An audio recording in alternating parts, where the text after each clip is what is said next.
En los últimos 40 años, China se ha transformado hasta volverse irreconocible.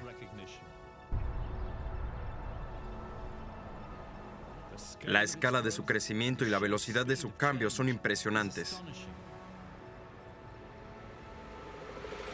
Nada parecido había sucedido antes.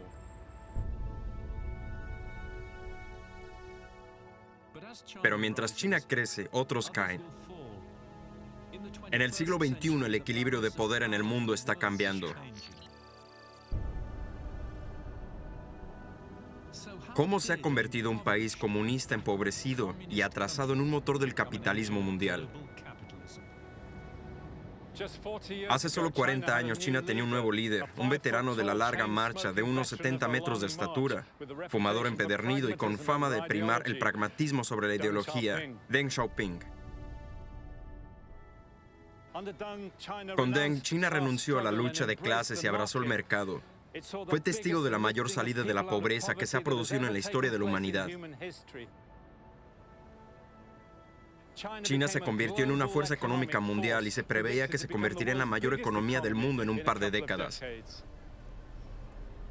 Pero, ¿qué ocurrió realmente hace 40 años y cómo lo hizo China?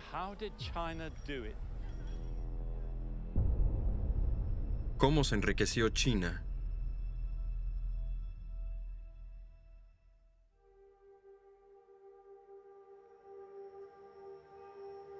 China tiene 1.400 millones de habitantes, una quinta parte de toda la humanidad. Durante los 2 últimos siglos se ha enfrentado en una larga lucha sobre las diferentes vías hacia la modernidad. China fue una nación líder durante más de 1000 años, hasta principios del siglo XVII. Entonces China empezó a cerrar puertas, a decir que no necesitábamos esos artilugios occidentales, que éramos tan poderosos, que lo teníamos todo sobre la tierra. Así que a partir de entonces China empezó a declinar. China se cerró y se volvió complaciente. Los chinos llaman a lo que siguió el siglo de la humillación, y su recuerdo ha marcado a China hasta nuestros días.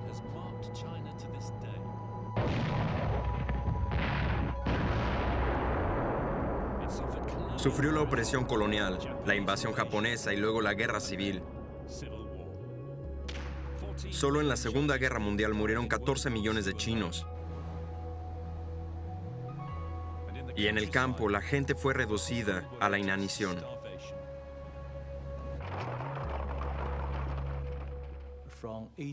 Desde 1840, la primera guerra del opio con el Reino Unido, la estabilidad continuada más larga para China no fue más de 10 años.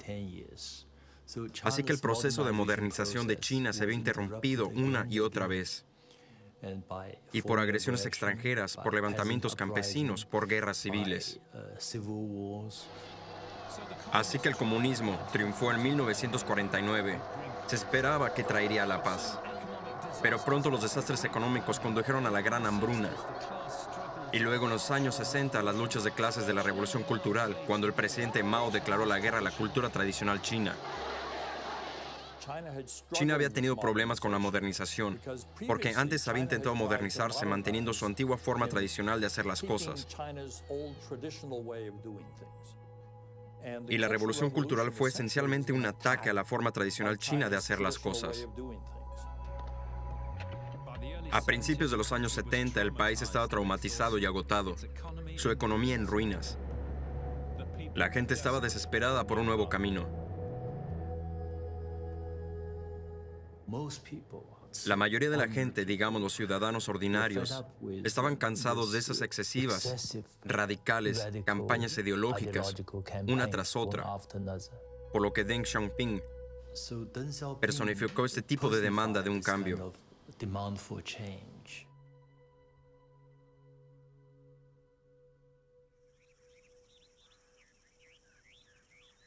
Deng había sido un incondicional del partido desde la época de la larga marcha y la guerra civil.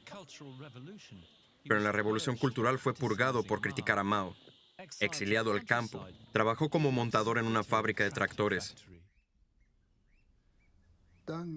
Deng había estado en la alta dirección desde 1949. y luego pasó unos 3 años en el campo.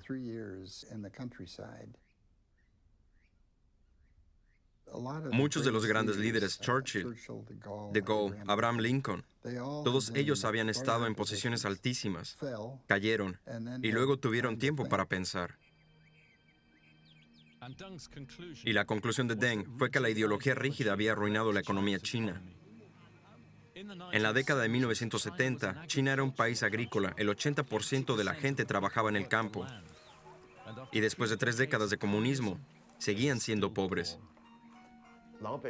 Para la mayoría de la gente la vida era muy dura. Yo no tuve zapatos, ni de invierno ni de verano, hasta los 20 años. Si tenías una bicicleta, te consideraban muy rico.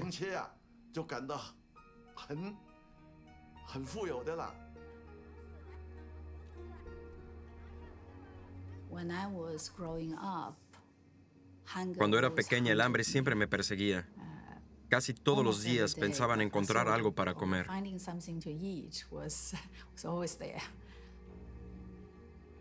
La prioridad absoluta era sacar al pueblo de la pobreza. En 1976, a la muerte de Mao, llegó la oportunidad. Deng Xiaoping regresó del exilio decidido a cambiar la dirección de China. Deng tenía una visión, y era que China debía ser más próspera. Él compartía el concepto de Mao Zedong, de que la única manera de que China fuera más próspera era tener estabilidad. Y creía, al igual que Mao, que la única manera de tener estabilidad era a través de un gobierno unipartidista, de un partido comunista que mantuviera todo el poder en sus propias manos.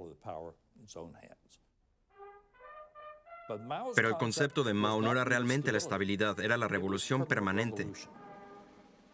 Y Deng no aceptó eso.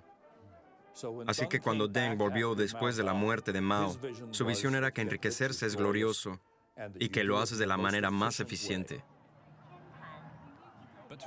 Pero para lograrlo, Deng primero tuvo que flanquear a los conservadores de línea dura en la dirección del partido. Y cuando regresó, pidió primero que le pusieran al frente de la educación. La modernización necesita gente capacitada. Y en aquel entonces China no tenía ese tipo de gente. Así que Deng pidió inmediatamente encargarse de la educación y la ciencia.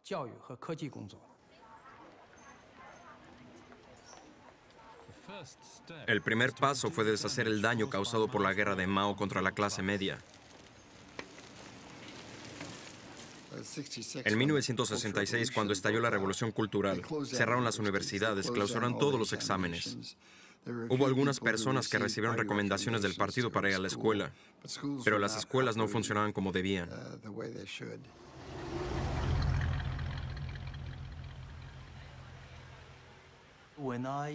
Cuando terminé la escuela secundaria, me fui a una fábrica en Shanghái. No tenía ninguna esperanza de entrar en la universidad.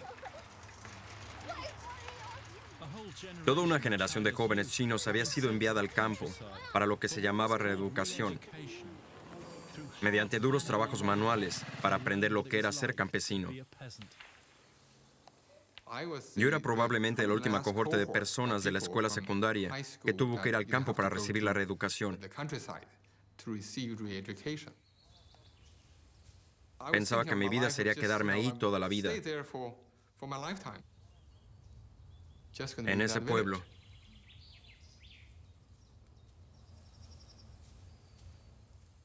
En el verano de 1977, Deng convocó una conferencia en Pekín sobre el futuro de la educación. Departamento de Educación Superior, profesor Liu Daoyu. Él me dijo que usted es el invitado por Deng Xiaoping mañana en el Gran Salón en Beijing.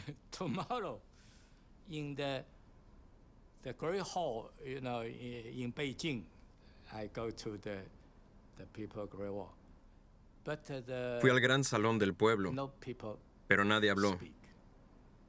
Porque en esa época, después de la Revolución Cultural, tenían mucho miedo. La gente tenía miedo de hablar. Entonces Deng Xiaoping dijo que se podía opinar libremente, cómodamente. Y usted habló.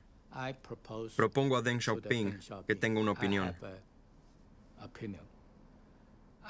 Propongo 16 palabras para entrar en la universidad.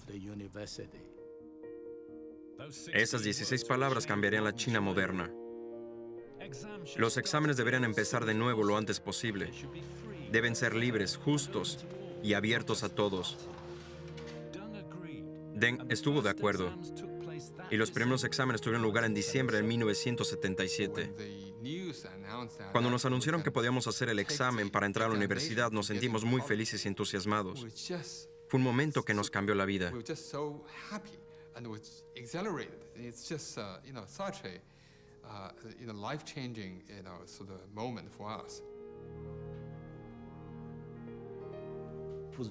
Fue muy duro. 5,7 millones de candidatos se presentaron al examen. Solo menos del 5% fueron admitidos. Y las edades variaban de 18 a 35. Ya sabes, en mi clase yo tenía 20 en ese momento. Eran mineros del carbón, agricultores, soldados, obreros, jóvenes aprendices como yo. Ese examen cambió la vida de muchas personas. En una cultura que durante tanto tiempo había creído en el valor de la educación, fue un momento de transformación. Viniendo de una familia de maestros, comprendí realmente la importancia de la educación. Sabía que estudiar era bueno para mí, y obviamente también era bueno para el país. Estaba muy motivado para estudiar. Entonces quería ser profesor. Cuando compartí esta esperanza, algunas personas se rieron de mí. Pero más tarde me convertí en profesor.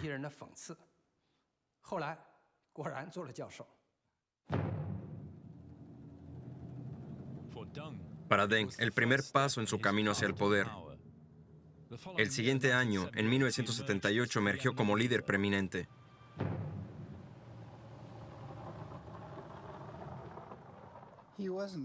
No estaba completamente como jefe. Hua Guofeng seguía siendo oficialmente el líder máximo, pero estaba claro que sus colegas le habían dado la autoridad para ser la figura dominante.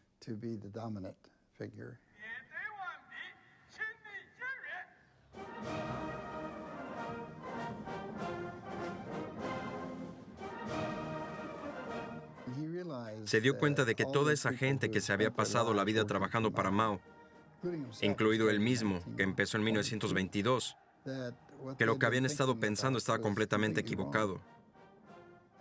Y para ser capaz de liderar ese tipo de cambio dramático, para conseguir que varios cientos de millones de personas aceptaran algo bastante nuevo y bastante diferente, era absolutamente necesario.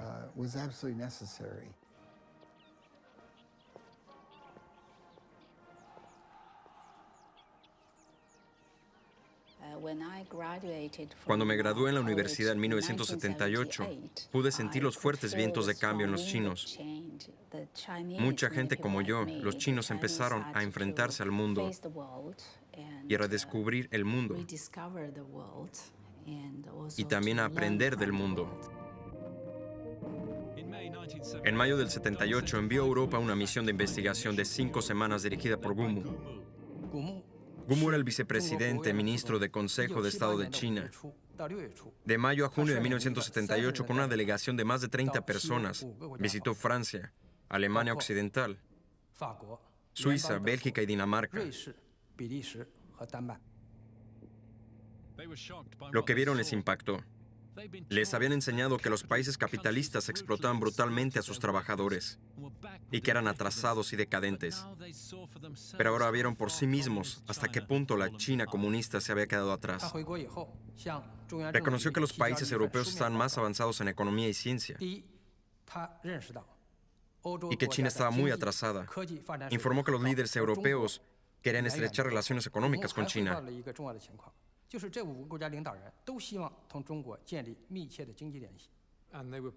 Y también estaban dispuestos a ayudar a China. Sí, porque se dieron cuenta de que China podría convertirse en un gran mercado y que ayudar a China a desarrollarse crearía oportunidades para ellos. Deng viajó en misión a Singapur y Japón. Deng fue uno de los pocos dirigentes comunistas de China que conoció el mundo exterior. Pasó casi 6 años en Francia, en parte trabajando, en parte estudiando, lo que le ayudó a tener una perspectiva internacional.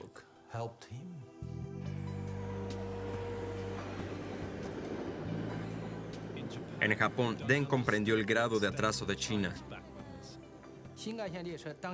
El tren Shinkansen viajaba a 210 kilómetros por hora, pero la velocidad máxima de los trenes chinos era de 60 kilómetros por hora. Tal enorme contraste debe haber hecho un gran impacto en Deng.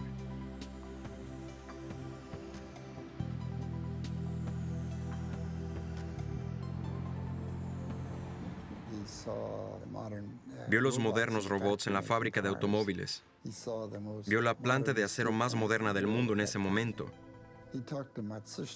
Habló con Matsushita, que era el gran hombre de la electrónica, y pudo ver la extraordinaria tecnología, y se emocionó como un niño pequeño al ver todas estas cosas. Deng quería que el pueblo chino conociera por sí mismo cómo vivían los demás. Pidió específicamente al equipo de la televisión central que filmara la vida de la gente. Dijo que por favor se centran en cómo la gente común en Japón vivió, en Singapur vivió. Es una apertura de ojos para los chinos en ese momento. Cuando los chinos vieron a través de la televisión, los trabajadores japoneses tienen refrigeradores en casa. Es un shock.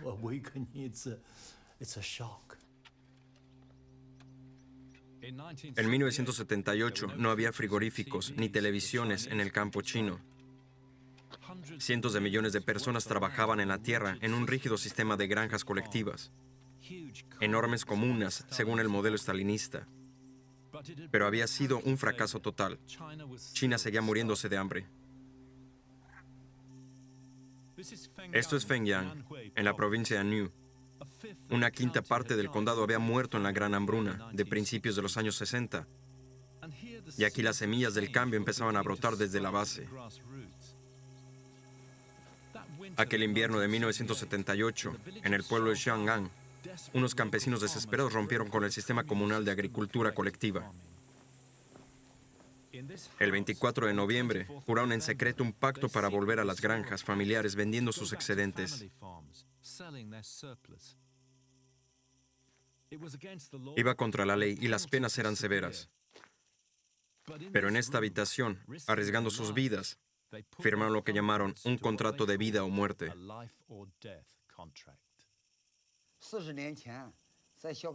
Todas las familias vivían en casas de paja con paredes de barro.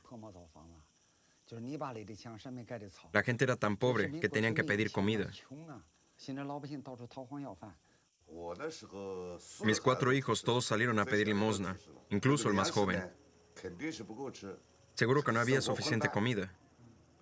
La vida era dura. Por eso estampamos nuestras huellas, para acabar con el hambre. ¿Qué palabras pusiste en el documento? ¿Cuál fue el acuerdo que llegaron juntos? El documento que firmamos decía: dividimos la tierra entre los hogares. Cada cabeza de familia debe firmar y sellar. Cada hogar debe cumplir el objetivo del Estado y no pedir nada del Estado. Si los líderes del grupo son asesinados, los otros criarán a sus hijos. Eso es lo que estaba escrito en el documento. Y tenías miedo de que el gobierno se enterara. Era peligroso hacerlo. Fue doloroso para nosotros. Si no actuábamos, moriríamos de hambre. Pero actuar también nos ponía en grave peligro. Al final, optamos por seguir este camino. Aún a riesgo de ir a cárcel o morir, dividimos la tierra.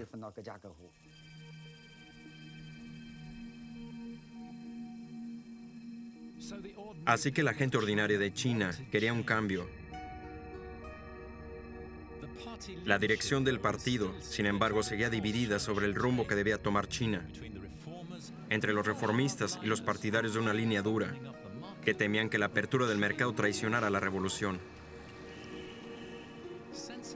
Intuyendo el estado de ánimo de la nación aquel otoño, Deng convocó una conferencia sobre el trabajo en Pekín.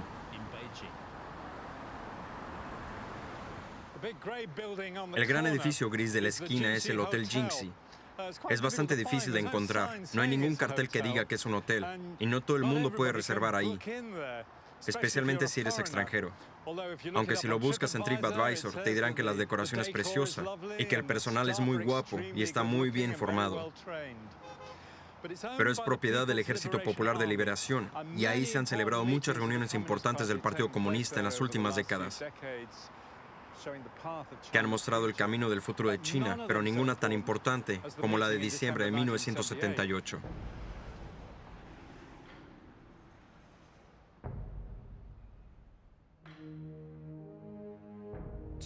$200 delegados de toda China se reunieron en esta sala para debatir sobre la economía y el sistema comunal de agricultura. Aún bajo la sombra de Mao, estaban divididos sobre el futuro. Así que maniobrando contra los partidarios de la línea dura, Deng preparó un breve discurso de apertura que cristalizó todo lo que había pensado en sus años en el campo. La clave, dijo Deng, era rechazar la ideología. A partir de ahora debemos buscar la verdad en los hechos. Tenemos que pensar en lo que hemos hecho. Somos demasiado pobres, demasiado atrasados. Sinceramente lo siento por la gente. A partir de ahora, dijo, debemos abrazar la ciencia y la tecnología y abrir el mercado para cambiar la condición atrasada de nuestro país.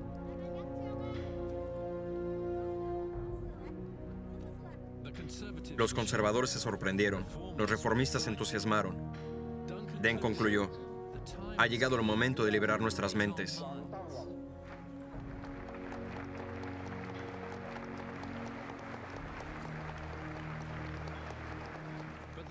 Pero ese invierno, Deng también miraba al exterior.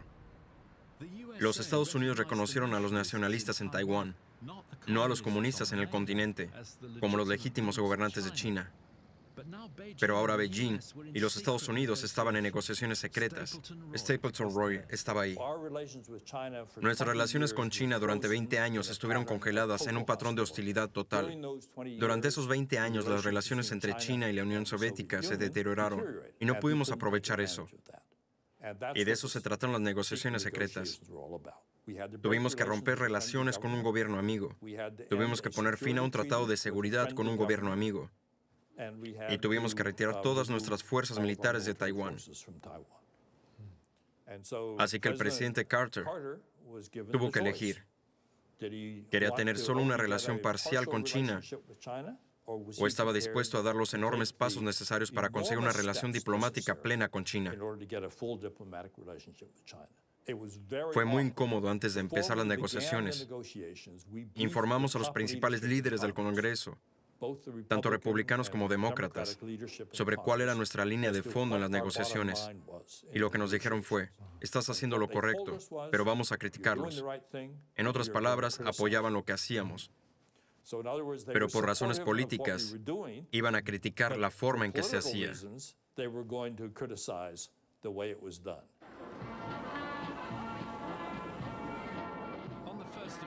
El 1 de enero de 1979, Estados Unidos reconoció la República Popular de China. Luego, mediados de enero, Deng fue a Washington para reunirse con el presidente Jimmy Carter. Hoy damos un paso más en la histórica normalización de relaciones que hemos iniciado este año.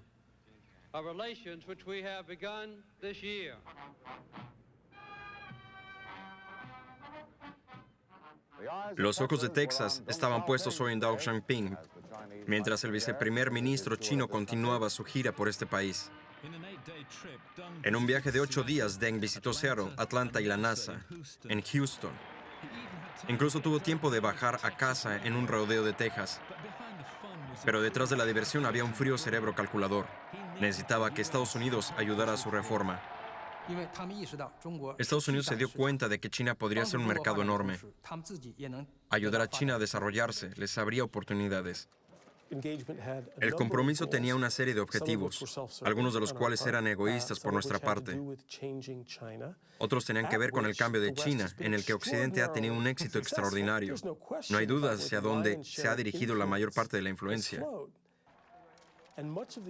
Y gran parte de la energía del compromiso, no estoy hablando del gobierno, pero las instituciones, universidades, en algunos casos ciudades, municipios, iglesias, implicados en el compromiso, para muchos de ellos se trataba realmente del desarrollo, de sacar a la gente de la pobreza y mejorar sus vidas como una cuestión de simpatía humana. Para financiar la primera fase de la reforma, Deng pidió ayuda a la ONU. Ya había pronunciado ahí un discurso en 1974 pidiendo un nuevo orden económico mundial y soñaba con que China lo liderara algún día.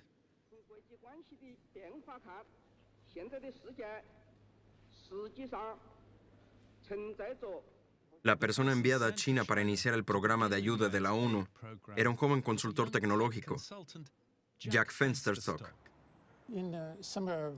En el verano de 1978, un alto funcionario de la ONU se puso en contacto conmigo y me pidió que fuera a Nueva York para discutir con ellos un proyecto muy secreto. Y me dijeron en la reunión que a finales de año China iba a anunciar su apertura al mundo y que se creía que necesitarían ayuda técnica. Así que me pidieron que dirigiera esta especie de misión de programación para intentar averiguar qué quería hacer China y cómo podía ayudar la ONU. En el área de la informática, que a finales de los 70 estaba claro que iba a ser el futuro, la tercera revolución industrial, estaban muy atrasados. Estaban muy atrasados y se dieron cuenta de ello, por lo que el dinero se utilizó para equipos mainframe, lo que entonces se llamaban miniordenadores, la formación de su personal, mejores formas de almacenar y recuperar la información científica, tecnológica e industrial del mundo. Instalamos un rudimentario sistema de información hospitalaria. China solo tenía trozos de papel. No había forma de organizarlos, así que creamos un sistema de base de datos y luego entramos en el campo de la modelización de bases de datos, los modelos econométricos. Todo esto lo asimilaron muy rápidamente.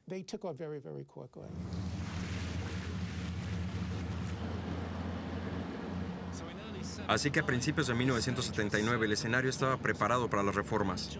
Guangzhou, a orillas del río Perla, en el sur de China, iba a ser el campo de pruebas. Capital comercial histórica de China, la ciudad había entrado en franca decadencia desde la Revolución de 1949. Cuando llegabas aquí hace 40 años, lo que veías era un horizonte de fábricas decadentes con maquinaria anticuada, infraestructura deficiente y casi ningún coche en las calles. Guangzhou, decía un funcionario local del Partido Comunista, se ha convertido en el viejo cansado del delta del río Perla, y la razón era muy sencilla. ¿De qué sirve la producción sin consumidores?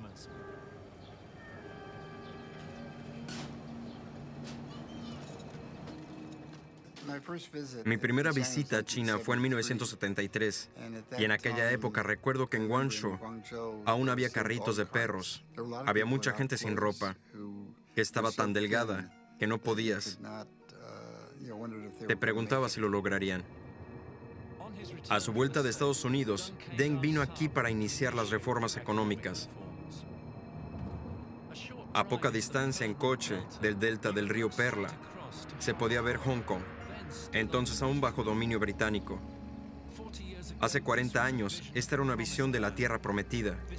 Este estrecho era la puerta a una vida mejor para miles de chinos pobres, cuyos sueños de riqueza a menudo acababan en la amarga decepción e incluso tragedia. 700,000 personas, en su mayoría jóvenes, intentaron cruzar a Hong Kong. Muchos de ellos cruzaron nadando. 140,000 lo consiguieron. La mayoría fueron devueltos, pero muchos se ahogaron. Una de las calas se conoció como la cala de los cadáveres. Las razones de la migración eran, por supuesto, económicas. Ahí se podía ganar 100 veces más que un jornalero en Guangzhou.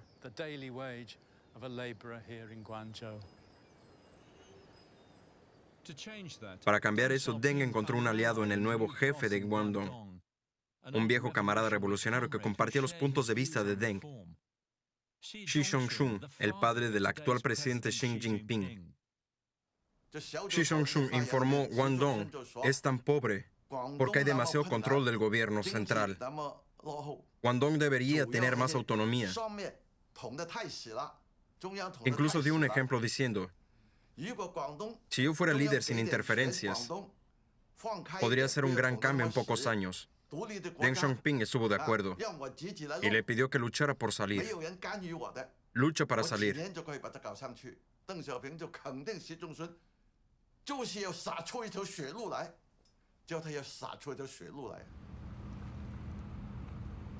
Así que Xing Chongshun tuvo libertad para negociar grandes acuerdos para la industria local, liberando el potencial de las nuevas reformas económicas. Aquí en Shenzhen, entonces en una península rocosa frente a Hong Kong, un empresario local propuso un plan de negocios con inversión extranjera, prohibida desde 1949. Tenía un plan, crear aquí un astillero de desguace donde los viejos buques mercantes chinos, y había muchos, se desguazarían y venderían como chatarra a los comerciantes de Hong Kong, al otro lado del charco, para alimentar ahí el auge de la construcción. Por supuesto, ahí no había espacio para semejante empresa, pero aquí sí.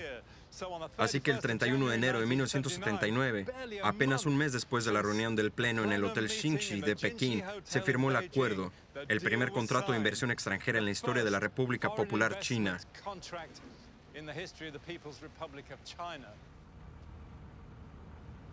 Deng había advertido a Xi de que el gobierno central no tenía dinero para darle, pero idearon un plan para intentar liberar la economía a través de la iniciativa empresarial local. Lo llamaron CES. Y esto fue totalmente típico del enfoque de Deng Xiaoping. Establecieron estas 4 zonas experimentales cerca de Hong Kong y Macao, y permitieron que las fuerzas del mercado operaran en esas zonas, pero no en el resto del país. Y cuando las zonas tuvieron éxito, en gran medida porque Hong Kong se aprovechó de la mano de obra barata disponible en el continente y trasladó sus instalaciones de producción a estas zonas especiales, y esto se convirtió en el modelo para todo el país.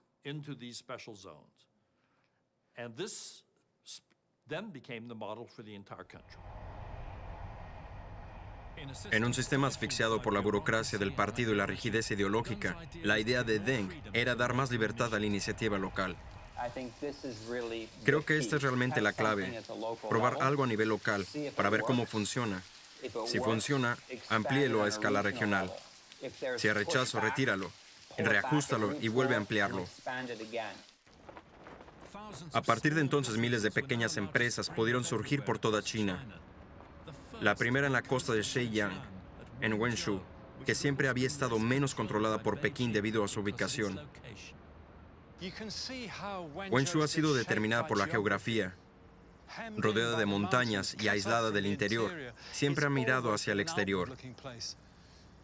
Desde la dinastía Song, en el siglo XII, sus mercaderes han navegado río arriba, por la costa hasta el delta del Yangtze y Vietnam.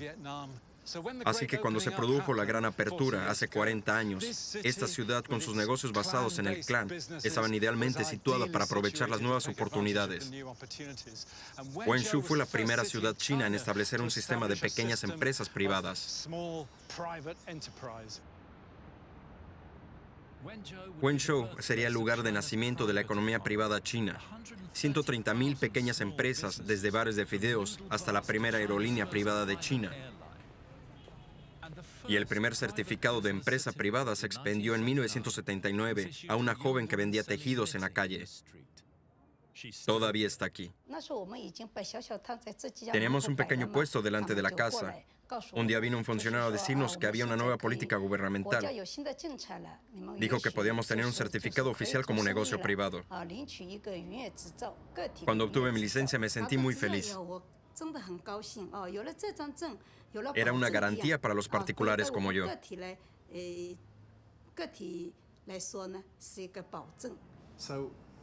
¿Cómo te metiste en el mundo de los botones?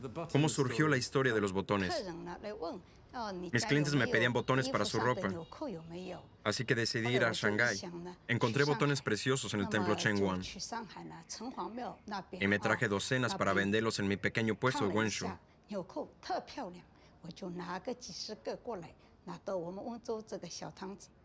A la gente le encantaban. En 1980 vendíamos docenas de botones. Más tarde vendimos cientos y luego miles. Así que se convirtió en un pequeño negocio. Esta es la historia.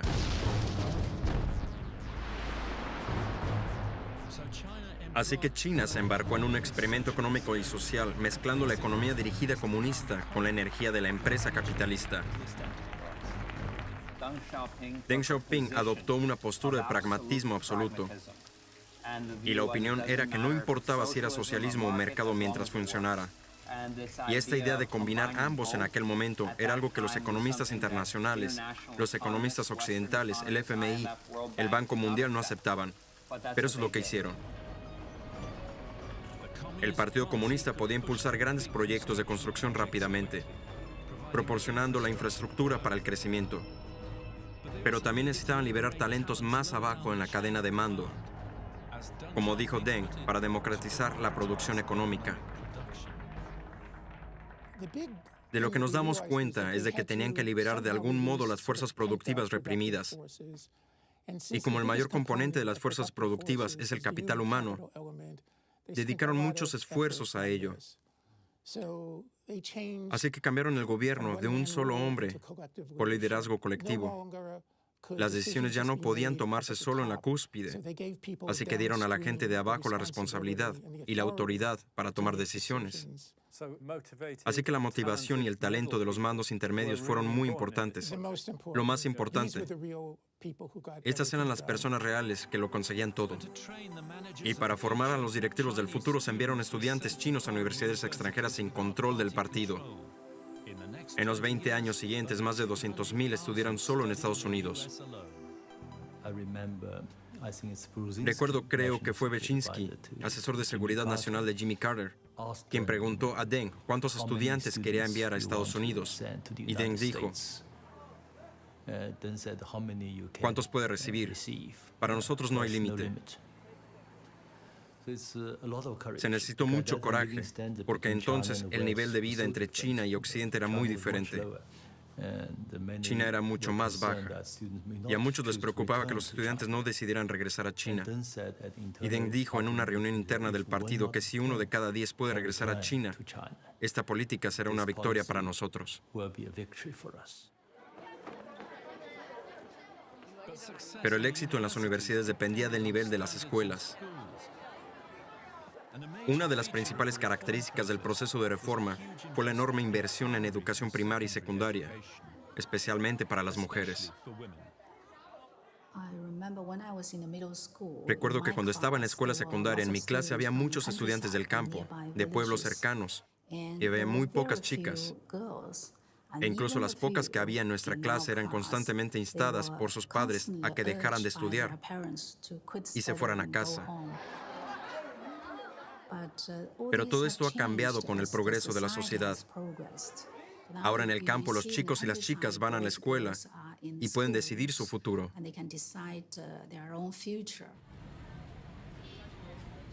A principios de los 80, los signos de la reforma estaban por todas partes, desde las escuelas hasta los coches en las calles, donde antes solo había bicicletas, y comenzó un enorme cambio demográfico. Una característica clave del proceso de modernización de China ha sido la urbanización. La población rural de China se ha trasladado a las ciudades a un ritmo acelerado. Ahora, para entender el rápido crecimiento económico de China, la productividad de un trabajador rural que se traslada a una ciudad y consigue un trabajo en una fábrica aumenta unas 20 veces. Con una clase media en rápido crecimiento, la producción tenía que seguir el ritmo de la demanda de los consumidores. Aunque dominaban las grandes fábricas controladas centralmente, decenas de miles de pequeñas empresas representaban un porcentaje cada vez mayor de la producción nacional de materias de construcción, ropa y cuero. Esta fábrica de zapatos en Wenzhou fue un caso típico de éxito a principios de los 80. Esta empresa fue fundada en 1980, siguiendo la política de reforma y apertura.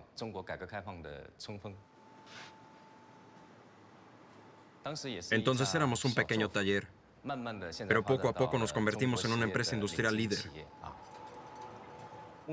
Ahora tenemos más de 20,000 empleados en toda China. Nuestra marca gusta mucho a los consumidores.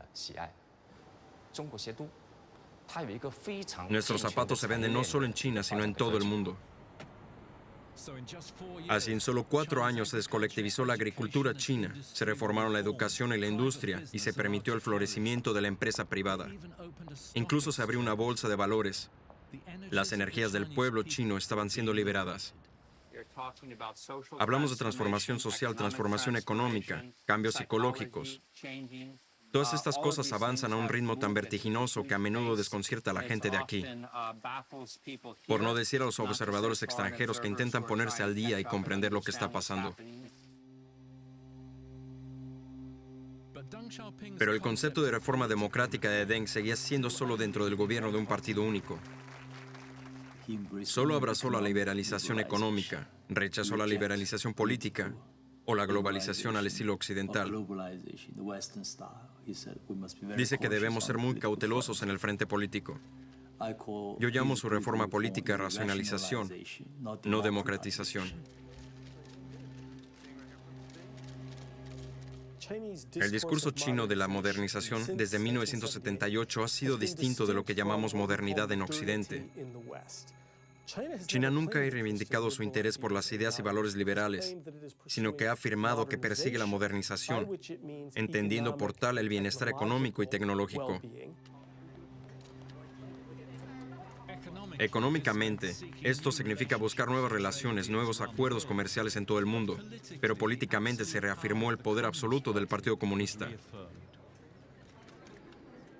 Deng era pragmático. Su famosa frase es que no importa si un gato es blanco o negro, si caza ratas, es un buen gato. Y era experimental en la búsqueda de la mejor manera de lograr algo. Pero los verdaderos cambios en el socialismo en China se produjeron después de Deng.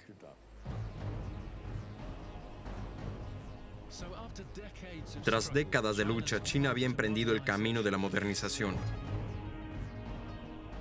Al principio, los bajos costes de producción de China ofrecían enormes oportunidades al mundo.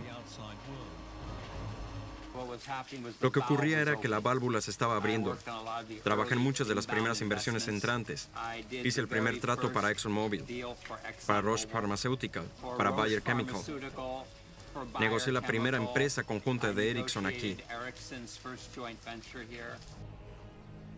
Y con su mano de obra urbana en rápida expansión, el PIB de China se multiplicaría casi por 70 en 40 años. Las políticas de reforma y apertura han tenido un enorme éxito en la modernización de la sociedad y la economía china. Pero China tiene lo que yo llamo un sistema político premoderno. Se basa en el concepto de que el poder debe concentrarse en manos de los gobernantes. Y todos los sistemas políticos modernos se basan en el concepto de que el poder corrompe y por tanto debe ser controlado y equilibrado, y que los poderes justos de gobierno se derivan del consentimiento de los gobernados, por lo que debe haber algún tipo de proceso de legitimación. China no acepta esos conceptos modernos. Así que la contradicción entre la forma en que se gobierna en China y la naturaleza de la sociedad que se ha transformado gracias al éxito de las políticas de reforma y apertura es una contradicción fundamental en China.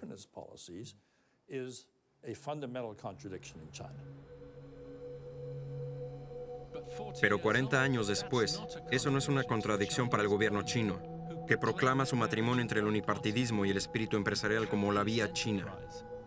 Y su economía está cambiando ahora. Sus grandes empresas están aprovechando su oportunidad en un entorno global.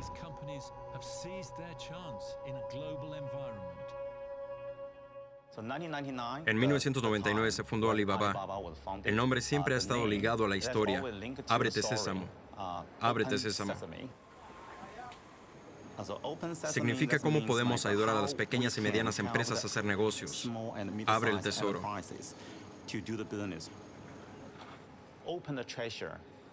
En todo el mundo. Exactamente.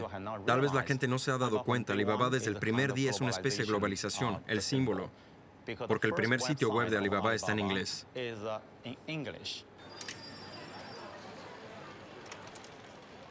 Así, mientras empresas como Alibaba se abren al mundo, la liberación económica permitió el crecimiento de una enorme clase media china con sus propios gustos y deseos.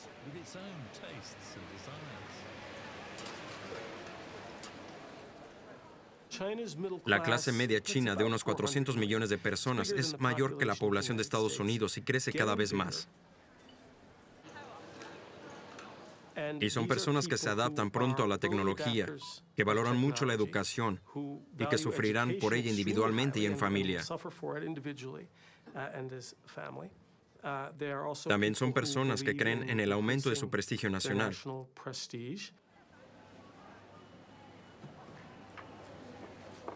El ritmo de acumulación de riqueza, por supuesto, se está ralentizando, pero sigue siendo bastante alto.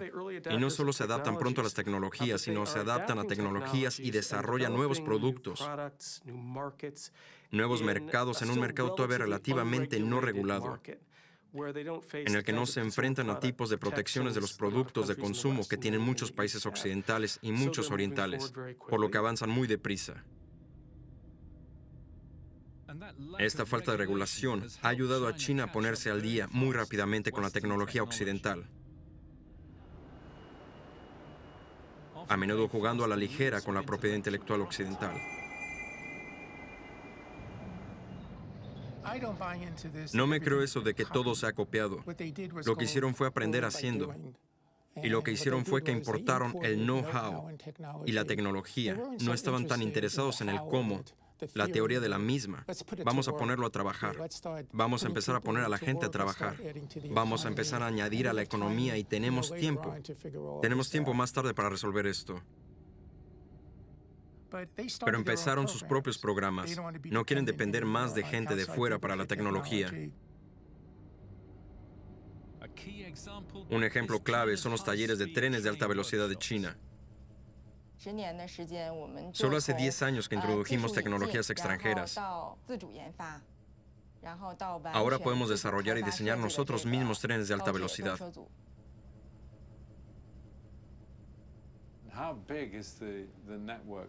¿Cuál es el tamaño actual de la red? ¿Se amplía la red cada año? A finales del 2017, la red tenía 25.000 kilómetros, la más larga del mundo. Es igual al resto del mundo.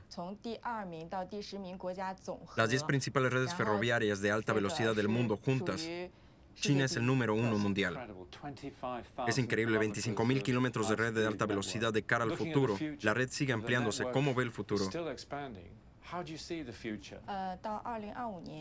En 2025 la red tendrá 38.000 kilómetros de vías en China y nos estamos preparando para salir pronto al extranjero. Y ahora el gobierno chino persigue la globalización a través de su iniciativa Belt and Road, uniendo el comercio de Asia y Europa, y más allá por tierra y mar, en busca de nuevos mercados, materias primas. Se trata de un proyecto de infraestructuras de extraordinaria envergadura y ambición.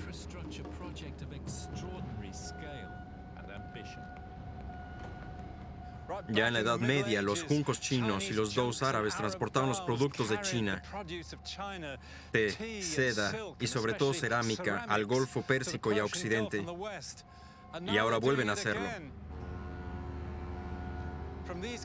Desde estos puertos de contenedores, los barcos inundan el mundo y vivas donde vivas, estés en Estados Unidos, en África o en Asia, aquí habrá algo que acabe en tu mesa.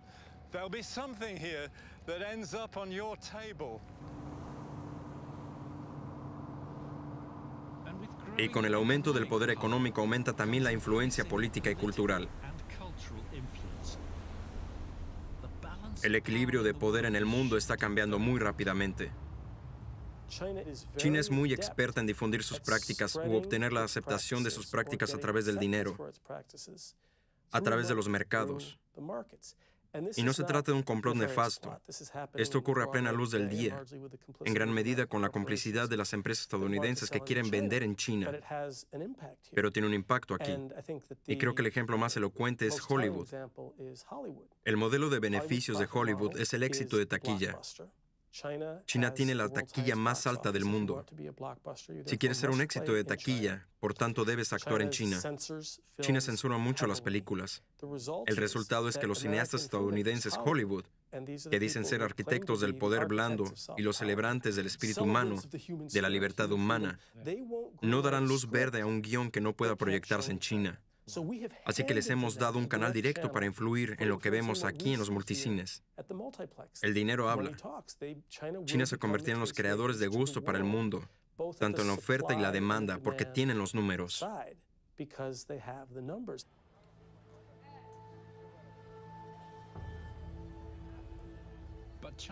Pero la influencia de China irá más allá de la economía y la cultura. El gran tamaño de China significa que también se unirá a Estados Unidos como líder en la inteligencia artificial. Y la inteligencia artificial será la próxima fase de su rivalidad entre superpotencias. La inteligencia artificial es la cuarta revolución industrial. La revolución industrial inicia de la máquina de vapor, la electricidad, la revolución digital de los 90 y ahora la inteligencia artificial. El petróleo que hace funcionar la máquina de inteligencia artificial son los datos. Y China tendrá más datos gracias a su gente, ya que es capaz de dirigir y utilizar sus datos como desee. Así que China puede estar muy bien posicionada para ser uno de los dos líderes en inteligencia artificial. Para ello, China anima a las grandes empresas a colaborar con las nuevas universidades tecnológicas,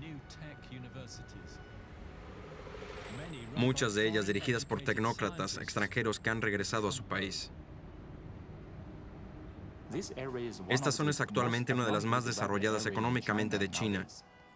Y combinando Hong Kong y Macao, el gobierno central tiene un plan para convertir toda la zona del proyecto en una de las mayores áreas de bahía del mundo, para llegar a ser competitiva en comparación con la bahía de Tokio y la de San Francisco. Y grandes empresas chinas como Tencent y Alibaba ya están extendiendo su influencia por todo el mundo, desafiando la supremacía de las empresas estadounidenses. Y también se están posicionando para liderar el mayor problema al que se enfrenta el mundo hoy en día, el cambio climático.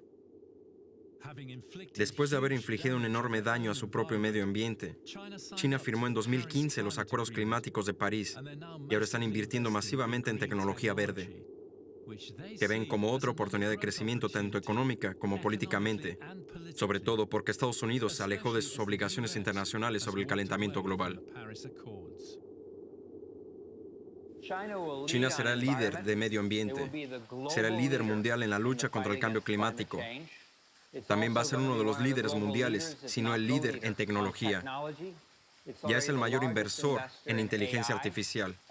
La inteligencia artificial no consiste solo en robots que te sirven café, sino en toda la tecnología necesaria para el medio ambiente que implica datos masivos para gestionar el agua, la energía hidráulica, la energía solar. Todos estos sistemas crearán todo tipo de puestos de trabajo. No es el medio ambiente el que impide el crecimiento. La próxima oportunidad de crecimiento está en arreglar el medio ambiente.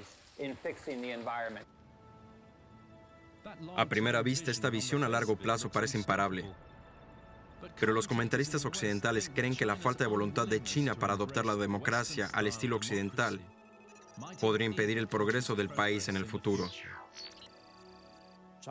China no está necesariamente comprometida con la idea de que la democracia electoral pueda proporcionar estabilidad en China. Pero a la gente le gusta que el partido ya no le diga dónde puede ir, dónde puede trabajar, dónde puede estudiar, qué puede leer, a dónde puede viajar. Todas esas libertades surgieron en China en los últimos 40 años. Y ahora se están restringiendo. Y la pregunta es, ¿servirá esta tensión para alcanzar los objetivos de rápida modernización que se ha fijado Xi Jinping? China quiere convertirse en el líder mundial en inteligencia artificial, en robótica, en un montón de áreas que requieren una mano de obra educada, que requieren personas altamente educadas. Y si China se cierra al mundo exterior con el fin de mantener la conformidad ideológica, no podrán mantener el mismo patrón de crecimiento rápido.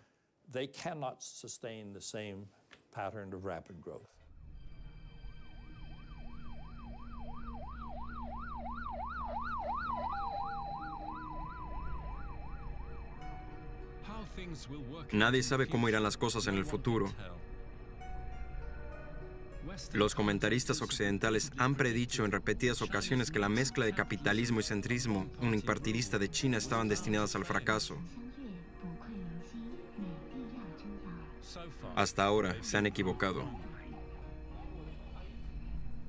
Cuando China inició su reforma hace 4 décadas, el PIB per cápita de China era inferior al de Tanzania, Kenia, al nivel de Malawi. Ahora China es la segunda economía por tipo de cambio oficial y la mayor economía por PPA. Y obviamente China ha hecho algo bien.